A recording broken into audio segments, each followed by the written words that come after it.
I knew that I needed to change was I was studying at McGill University in Montreal. I was doing physiology and nutrition, 6 years. And I got to a point where I just like felt stuck and like sitting down to do work that I felt really not driven to do. Like dreading sitting down and like doing homework, for example, or like studying and all that kind of stuff. And I hated that feeling. I'm like, I'm not having fun. I want to do something that is more stimulating for me, that I'm more interested in. It was very interesting while I was studying, but I just didn't love that I had to like memorize something. And so I decided to do something about it. Was this Yeah. a thought that built up over time, or did you have this moment of revelation thinking, damn, I don't think this is what I want to do? Yeah. I think it built over time. And I got to a point where it's just like, okay, like I have to do something about it. But my moment of change came in like a naive way, slash like a moment of luck, let's say. I applied for this NAS Daily Bootcamp that I did. So I knew that like another world was possible because I was seeing people online making videos and living really cool lives. And I was like, this is a really cool, yeah, I see that it's possible. But I was never told growing up that this is possible, right? I never knew. I mean, obviously with the world of the internet, this is all new.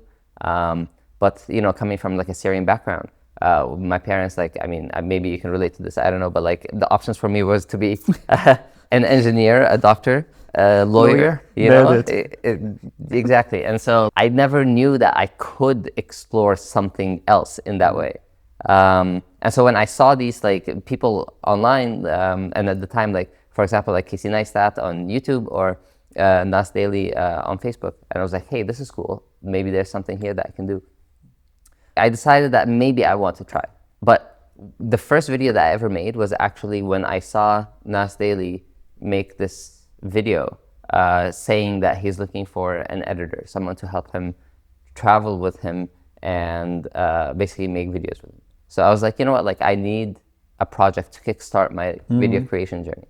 And so I made a video introducing myself in his style and I sent it to him. That was part of the application for the NAS. That was the application. Exactly, yeah. Just to be like, hey, look, this is who I am, and look, I can make a video like yours. And also, especially like from the beginning, I was like, I needed to copy a style because I didn't have a style. I didn't know how to make videos. That was just the only thing that I knew. I'm like, I see someone creating something out there. The information for me to be able to create it is online. It's on YouTube. Like I can go and learn. And so, yeah, I just did that. And then I made the video and sent it to him. And I think I didn't expect a response. I was just like, great, I've made a video now. Let's see where it goes. It was anyways important to you, independently from the outcome of the application, it was important to you to do it as a first step. Exactly, yeah. It's just taking action, right? It's just like starting somewhere. I just chose somewhere to start, didn't think about it too much, and I just started. And that's really important. Were you a hobby video recorder and editor at the time, or was it like literally the first That was the first video I've ever made. I never even like recorded my life before. Amazing. Yeah.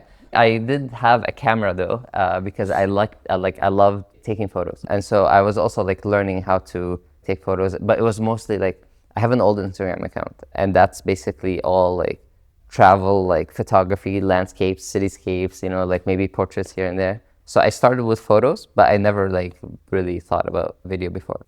Yeah. And that took you to Berlin? Yeah, so then that took me to Morocco, basically where I went to visit NAS Daily, because he was traveling there and he was like, hey, come to Morocco, let's travel for 10 days together and just make videos together and see if this fits. But you'll also be doing this with 4 other people and competing for this editor position. Wow. And I was like, yeah, like, why not? At this point, I had like 2 months to graduate from my second degree from nutrition. But I was just like, I'll go do this for 10 days and I'll come back. So I went, and then on the 8th day or something like this, he comes to me and he's like, hey, do you want to stay or do you want to go back? Like, I'm offering you the job. So I was just like, fuck it. I cool. called my parents, told them I'm not coming back. And I dropped out of university and then ended up going with him to Japan and then traveled for a bit, and then ended up traveling together for a month and a half or two. We went to Japan making videos, went to San Francisco, Los Angeles, New York, met Casey Neistat, like went to his studio, made a video with him. Like imposter syndrome was just like what the fuck am I doing here? I just started making videos, you know? In 2 months from be the number one Casey Neistat. And spending making time. videos with Casey Neistat, you know? Insane. It's pretty, yeah, it was crazy. And then went to Puerto Rico and then Senegal. And then from Senegal, I got to a point where I was just like, this is too much because it's such fast-paced traveling, and I don't know how to make videos, right? I'm very slow at editing. I was falling behind. I was sleeping 3 or 4 hours a day. But then I got to a point where I couldn't also keep up with the work because it was just so new to me. So we decided that let's just split. So that was when I decided to come to Berlin for the first time. And I wanted to go somewhere that wasn't back home to Montreal, where I will be around the same people who could influence the decisions that I would have had, basically. Like, I wanted to know, what is it that I want? And I needed to kind of like block out that noise. And that's why Berlin. Yeah. I'm wondering how much of a deal was it to leave your old life behind? It sounds like it wasn't that much of a difficult decision to drop out of uni. I mean, with other people, it can be a lot more complicated. Let's say you have a family or like serious obligations, you own property or whatever that is. It makes it a lot more difficult to say no to everything and transition to something different. How big of a step was it for you? Yeah, I mean, it was a no-brainer. When that was offered to me, I did not at all think, am I gonna do this? You know? I was like, yeah, I'll do it.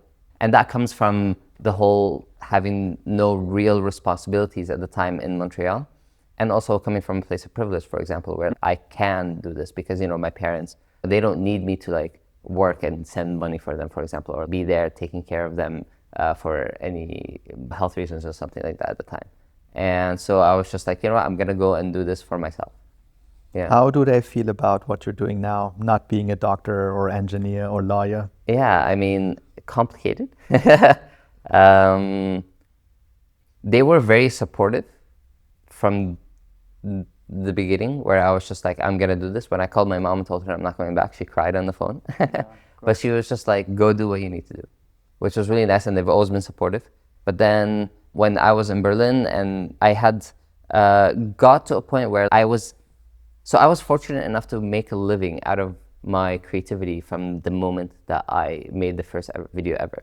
And that like was able to sustain me up until whenever. But then that means also I was giving my creativity away to other people. And so I decided to, at that moment where there was like these two things, where like it was with my parents, that like they're limiting my creative expression, and I'm giving my creativity to other people. So I was just like, you know what, like I need also another reset. I was like, I've done a reset before, so I know that I can make it work. I've put myself in situations where I had no other choice but to figure it out. And so I did. And so basically I stopped that Instagram account, made a new one, and I stopped working with some big clients of mine and got a bar job instead, like doing like To a support yourself bartending. financially. Exactly. Just so that I can go to the bar, work, and just like use my hands and not having to use my creativity or sitting down with an editing software to make money. And so whenever I sat down to make videos, it was for me. And this is the Instagram account that you see now that worked really well. Yeah, and because, I didn't have also that limitation from people that I was scared of. Yeah. How long in your creative career was that when you decided to make that pivot, close the old account and move on? About 4 years, I would say 3.5 or 4 years, something like that. Yeah. Those years were very crucial for me in having built the skills and the knowledge that I want and the style, right? I got to a point where I knew exactly what I wanted to create and I knew how to create it, but I just needed the time and energy to be able to create it that I was giving away to other people.